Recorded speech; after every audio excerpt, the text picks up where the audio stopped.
So state workers are going into negotiations. Their union reps are going into negotiations that just recently got started with the Office of Financial Management to negotiate what their contracts will look like for the next 2 years. But this just comes a couple of weeks after Governor Bob Ferguson and his Office of Financial Management Director came out with a stark warning about what the budget deficit could look like going into how much money we're taking in and how much money we're already promised to pay out. We're talking about a $7 to $10 billion deficit going into 2027. Not going to be easy for this next legislative session, which is the long session. Could be dragging on very long if they can't reach a budget deal. But meantime, before that even happens, OFM staff members go behind closed doors with union leadership for there's really four main state employee unions: WFSE, SEIU, and some of the others.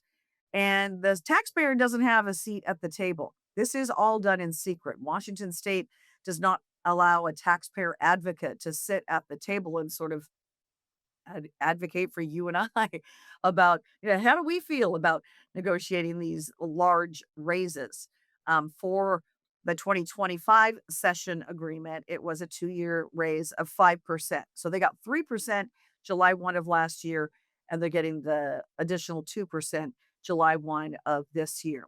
And Washington state directly employs more than 76,000 employees across the executive, legislative, and judicial branches. And that's not accounting for the additional tens of thousands of state workers, people that work for the University of Washington. And UW has the highest paid state employees. And then the rest of them, DSHS and DOT workers, Department of Corrections employees, these are some of the largest chunks of the pie for state workers. And again, with this backdrop of facing a potential budget deficit of $7 to $10 billion, and these closed door negotiations taking place with union leadership and OFM staff, without the taxpayer having a seat at the table, a lot of questions. And we don't get to find out until all is said and done. And I shared some of this conversation with you last week, but I want to share another part of my conversation with Washington State Policy Center's Ryan Frost. He heads up their Tax and Budget Center. And he and other conservative lawmakers have for years said, we got a problem, Washington State. Why are these negotiations done behind closed doors? Again, we're talking about up to 30% of the entire massive state budget is going to pay state workers. And it's like Joe Taxpayer, you went out to dinner with all the state workers and they said, "Oh, at the end of it, by the way, you didn't know you were paying the bill. Here's the bill." And "Oh yeah, we didn't tell you that every state worker ordered steak and lobster, but it's on you, Joe. Sorry, this is just how it works." That's kind of how these negotiations go. And Ryan Frost at WPC has some concerns about that. He also raises the interesting point that maybe there's a conflict of interest here because you have these giant state union negotiations taking place when all these union dollars go to the very people that the negotiations take place with. If you look at who they contribute to with all their money, it's going to the people they're negotiating their upcoming raises with, and that's just a rather large conflict of interest. And it's been an issue for a number of years now, the fact that these negotiations are hid behind closed doors. If you look at the growth in overall comp just over the last 4 years, it's been about 30%. The state spends about 30% more on its workforce today than it did in 2022. And I totally get it. It's not that I want public employees to be broke and make no money. It has nothing to do with that. It's just the state is broke, and there has to be trade-offs. And right now the trade-off is we're funding the compensation increases and we're cutting like pretty important programs that people are relying on. So we shared with you last week how much some of the highest paid state employees are making, and this is based on 2025 salaries. University of Washington's head football coach makes the most, 5.9 million last year. It shows he actually took a pay cut from 2024.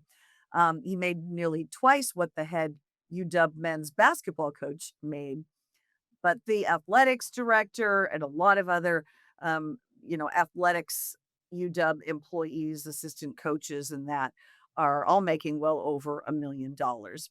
And then Department of Corrections makes up another big chunk of the budget for state employee salaries. Um, there are more than 9,000 workers in DOC. They operate, 11 prisons, 1,300 reentry centers. And, the top DOC workers are the ones who are the nursing staff. And they, face a lot of uh, it's a dangerous work environment. So there are several hundred DOC workers that are making two, three, $400,000 a year. Good chunk of that's probably overtime. And then there's DSHS, and the Department of Children, Youth, and Families falls under that umbrella for that state agency. They're the largest state agency, and that's another big chunk of the budget. We had DCYF Secretary Tonna Sen rather paid 244,000 plus last year. There are several hundred DCYF employees making upwards of 150, $200,000 a year. Now, obviously, state government services to the most vulnerable are critical, and many of those employees should, many could argue, be compensated well for the work that they do. But given the spending problem that the majority party has in Washington state and these ongoing negotiations for how big of a raise they're going to get for the next 2 years, it's pretty critical that we find out more, if at all possible. And open government advocates have been trying to kind of sound the alarm on this for years to no avail. Unfortunately, at this point, there doesn't seem to be much of an appetite for opening up those negotiations to, the taxpayer who would like to shine a little bit of light on this. But really, once the negotiation's a done deal, come the 1st of October, governor comes out with his budget and he has a look at it. Lawmakers then only have the opportunity to say yay or nay. It's an up or down vote. They don't get to go back on the employee salary negotiations and say, hey, wait a minute, we don't think 5% is good. We can only afford really 3 or 4%. Go back and renegotiate. No, it's an up or down vote at that point. So it's really interesting how that process happens here in the state of Washington.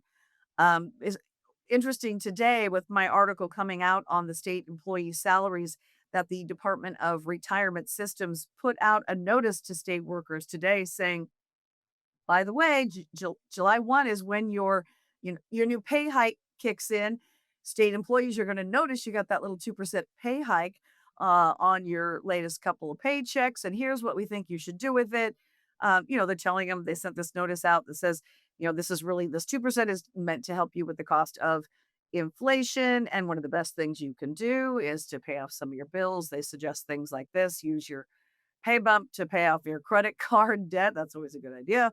Save for a vacation. They say maybe open an account or add to your kids' 529 college savings fund. That's the state's college savings program.